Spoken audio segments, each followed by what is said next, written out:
Bonjour à tous, bienvenue dans ce chapitre 3 de l'Étoile de l'Océan.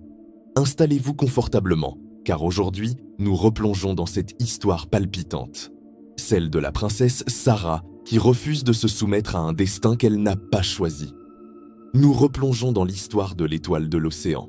Dans l'ombre des murs du château de Barcelone, elle orchestre secrètement son évasion, transformant ses précieux bijoux en ressources pour sa liberté. Chaque pierre précieuse vendue est un pas de plus vers son rêve.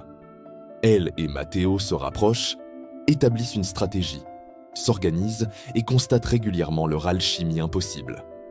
À leur côté, nous découvrons la fidèle Lena, la dame de compagnie de Sarah depuis l'enfance qui risque tout pour aider sa princesse.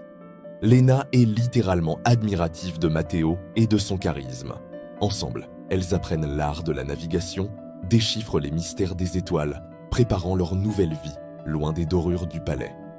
C'est elle aussi qui joue les messagers entre Sarah et Matteo, notre bel homme brun aux yeux bleus, le vaillant capitaine du navire de la liberté.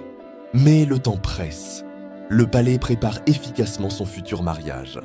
Les festivités sont en cours, les invitations ont été envoyées dans tous les royaumes d'Europe. Le prince du Nord, cet homme au regard glacial, est déjà arrivé avec sa suite. Des accords diplomatiques se mettent en place. Chaque festivité, chaque banquet devient une épreuve pour Sarah, qui doit maintenir les apparences tout en finalisant son plan d'évasion. Accepter de se faire courtiser par le prince n'a d'autre échappatoire que de passer du temps avec Matteo afin de garder espoir. Dans le secret de la nuit, notre héroïne passe du temps aux écuries, fait ses adieux à son fidèle compagnon, Vent Noir. Leur complicité n'a pas d'égal, et tous deux partagent la peine de ne plus jamais se revoir. À ce moment-là, Matteo lui révèle la nouvelle tant attendue. Dans 3 nuits, le serpent des mers lèvera l'ancre vers son destin. L'Amérique où elle ferait tout pour retrouver Elian. Cette histoire nous rappelle que parfois, il faut avoir le courage de tracer sa propre voie, même quand le monde entier semble contre nous. Sarah incarne cette force intérieure qui sommeille en chacun de nous. Cette détermination à suivre nos rêves malgré les obstacles.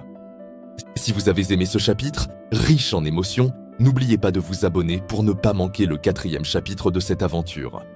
Laissez un commentaire pour partager vos théories sur ce qui attend Sarah dans sa quête de liberté. C'était le chapitre 3. À très bientôt pour la suite de l'Étoile de l'Océan.